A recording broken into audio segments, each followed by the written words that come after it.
Do you think it's cheaper to rent than to buy? Well, stay tuned because today we're crunching the numbers.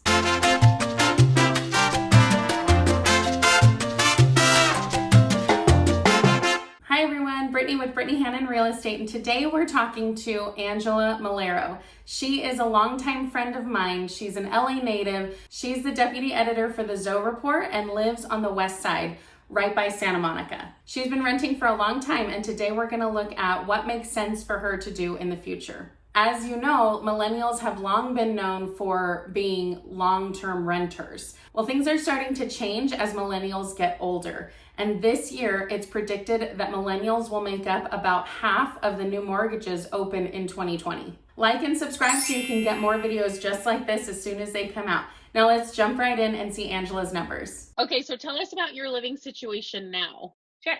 I live in West LA, around in Brentwood area, and I have a nice little 1-bedroom, nice and spacious, rent control, and I currently pay about $16.50, which is fantastic for the area. So I'm not moving anytime soon.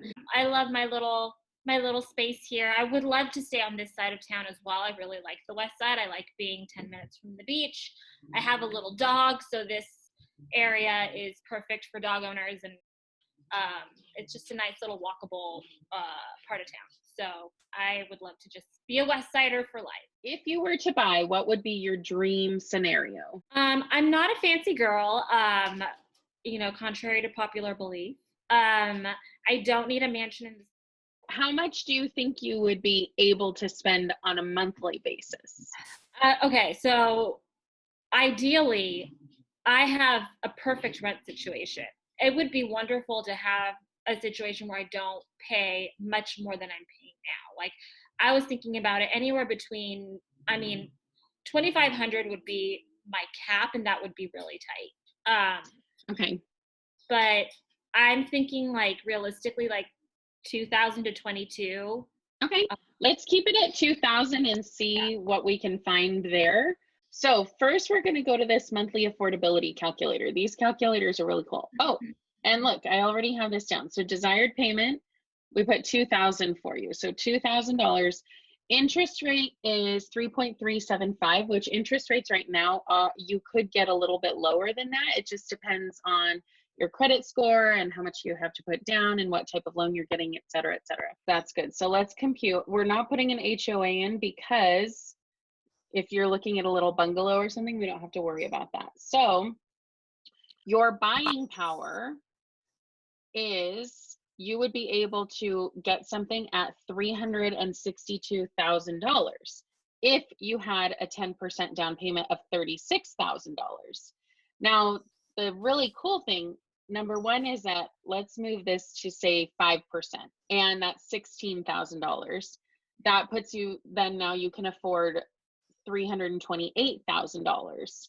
Well, 5%, $16,000, certain loan products have down payment assistance for first-time home buyers and different types of programs where they typically give up to $17,500. And so you would be able to get a lot of this taken care of, and it's just a loan free, or it's just a grant free and clear. So it's free money for you that covers a lot of this. So obviously you wouldn't want to rely on that because it's not a guarantee, but there are programs out there that will tell you that they would give you some of this. Got it. Let's take a look at this rent versus buy calculator because it'll be a really good visual for you. Okay, so if your current rent is $1,600, we're saying your home price is going to be $325. Your down payment, let's say 5%. Okay, let's compute that. So what this is telling us is your break even. So if you bought today, you would have the same cost as your rent. If you bought at $325 with a 5% down, you would break even after 2 years. So that would mean after 2 years, you would start making money if you were to purchase. But if you keep going out further, like at 5 years, your net gain would be $48,000. So in other words, if you kept renting for 5 years, you would lose $48,000 that you could be making because you the cost of purchase is lower. Then as you go out, obviously it gets higher and higher, but like when you go to 30 years, you're making almost $1 million by buying instead of renting. I really like this calculator because I feel like it is kind of an eye opener to say, oh, okay, even with low rents, in the long run, you're making more money by buying. It's true what people talk about when they say it's expensive to own a house. It's expensive for the upkeep, it's expensive for the repairs, but what they're not taking into account is the equity piece. You're getting all that appreciation every time you make an improvement in your house, and you would not be making that up in the savings that you would get by renting. This is your principal, like your main loan would be $308,000, but the appreciation of that, what it's going to gain over, we have it set at 30 years, is going to be a huge amount compared to this tiny amount, 16,000 that you put up in the beginning. What questions do you have about this?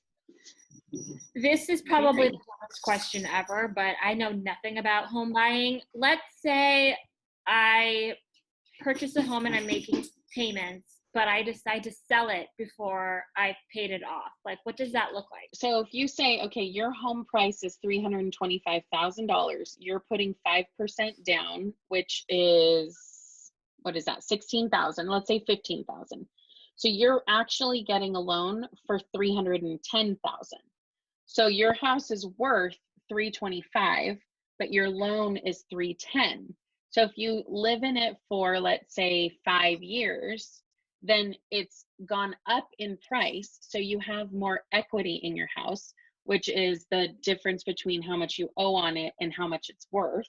And so if you said, okay, now after 5 years, your payment has gone down by, let's say, $10,000 a year, then after 5 years, it's down 50,000. So you only owe 260,000, but it's increased in appreciation. And so you, let's say, in 5 years, it's actually worth 400,000, then you would make the difference of what you owe on the loan. Because when you sell, you have to pay off that loan. And so you would be able to make, what's 260 minus, what did I say? 400 is $140,000. Is that right?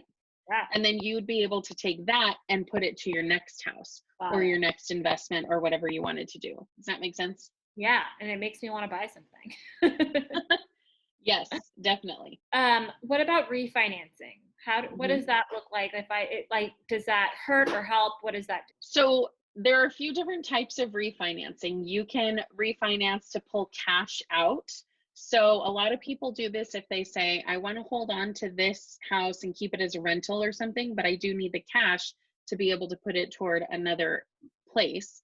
There are different types of refinancing where you can just lower your monthly payment. So basically what people do is they initially have a loan for 30 years and they're paying it off slowly, slowly, slowly. And then something like this happens where interest rates fall like crazy and you can get a better interest rate.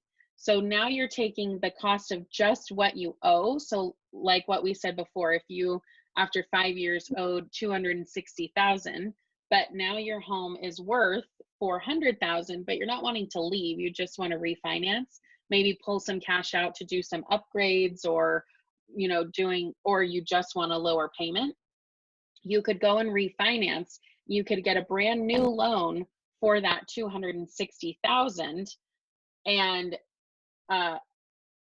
but they're going to take into consideration that you have all this equity in your house. You can just say, I want a new loan for 260, what it's actually worth, and then they re-amortize that over 30 years. So they just spread that out again instead of the 25 that you now have because you paid it down for 5 years. They're going to re-spread that out over 30 years. So you're going to have a lower payment. What would you recommend for immediate next steps for me right now? For somebody that's considering, I'm not in a rush, but like, what are some good immediate steps for me right now? So that's a good question. I would say because we know that you're going to need between $15,000 to $20,000 for a down payment. The one way to do it is to pay off all your debt first. And so you would say every single penny you get, aside from your monthly expenses, you put toward your car first, and then you put toward your student loan. I tend to think I like to pay off cars because I don't like to have car debt. Yeah. But student loans, I don't care as much about because they're low interest. So I would say that's not that big of a deal. Right. So you probably have at least 1,000, if not 1,500 a month that you could put toward savings of some sort, which you could do putting it on your car payment. You could do putting it into savings directly. If you said you have about 1,500 a month to put toward your savings, then you could save $15,000 in 10 months.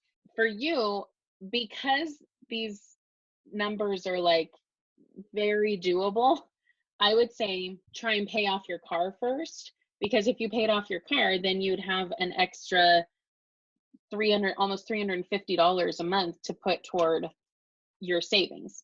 So if you just put everything you had, $1,500 a month, to your car, that would be a little over 7 months that you could pay that off. Yeah. Plan out like a nice little 2-year plan for myself so that I can be in a place, because it's just, I knew this conversation was gonna like put it in, and I needed like a swift kick in the butt to be like, enough, like put down the shoes, put down all the crap that you're buying, and get serious about life, because I would love to have a home in my 30s that I can enjoy. I agree. Thanks for walking me through this. I'm going to go through my budget too, so maybe we can have a part 2. Next time you come over, I'll give you wine and we'll go over my budget. Challenge accepted. I've always thought home buying was like the most intimidating thing. You gave me lots of things to think about and work on, so thank you. Oh, good. All right, I'll talk to you soon. Okay. Mwah. Okay. Bye. So that was our talk with Angela today. I hope you enjoyed it. Leave a comment below to talk about what you think her next steps should be. Like and subscribe, and we'll see you in the next video.